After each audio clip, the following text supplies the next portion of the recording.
এটা হচ্ছে সলিম কাকার রসুন, দেখছেন? সলিম কাকা। কাকা সালাম আলাইকুম। ওয়ালাইকুম আসসালাম ওয়া রাহমাতুল্লাহ। কাকা ভালো আছেন? আলহামদুলিল্লাহ। কাকা এবার পেঁয়াজ নিয়ে কি অবস্থা? পেঁয়াজ তো ঘুরে দেখলাম, তা পেঁয়াজের অবস্থা তো মাঠে খুবই খারাপ।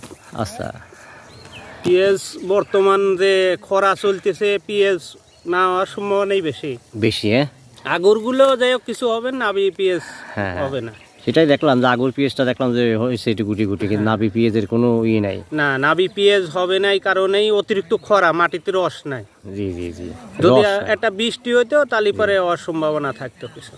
সে দর্শক সবাই সব কৃষকই বলতেছে, আমার এই সলিম কাকা উনি আছে কৃষক পেশায়, তা উনি খুব ভালো ক্ষেত জন্মায়। তো এইবার আপনার পেঁয়াজ অতিরিক্ত খরার কারণে আসলে পেঁয়াজের মাটিতে জোর না থাকার কারণে পেঁয়াজ এবার হচ্ছে না। তা আল্লাহ ভরসা, যদি আল্লাহ যদি একটা বৃষ্টি দিলি তাহলে হবে নাকি কাকা? আলহামদুলিল্লাহ, বৃষ্টি হলে পরে হয়তো হইতো, যাই হোক কিছু আসতো গোড়ায়। আস্তে আস্তে এখন বৃষ্টি না হলে পরে ওই দেখা যায় যে কয় বছর পাহিতে হয়তো 40 মন হতো, এবার 30 মন হয়। কষ্ট, বিশাল কষ্ট, বিশাল কষ্ট। 20 মন গড়ে 20 মন 15 মন করে হবে নাবি পেঁয়াজ। আর আগুরটা হয়তো 30 মন 25 মন এরকম করে হতেই পারে। আগুরেরও গুড়ায় কোনো কাটি কাটি হয়ে গেছে কোনো। আলহামদুলিল্লাহ, ধরেন প্রতি বছর আমরা এই মুড়ি কাটা পেঁয়াজ লাগাই। আমার এই জায়গায় মুড়ি কাটা পেঁয়াজ লাগাইছি 4 মন পেঁয়াজ। তার দাম বছরে বেচলি পরেও আমি 32,000 টাকা বিক্রি করতে পারতাম। আচ্ছা, তা এখন পেঁয়াজ একদমই গুড়ায় আসে নাই। পেঁয়াজ হলো গাছ হয়েছিল ঠিকই, গড়ে পেঁয়াজ নাই, একবার লম্বা লম্বা হয়েছে। এই দেখেন একটা জিনিস দেখা যায়, বলতেছে এই দেখেন গড়ে পেঁয়াজ নাই।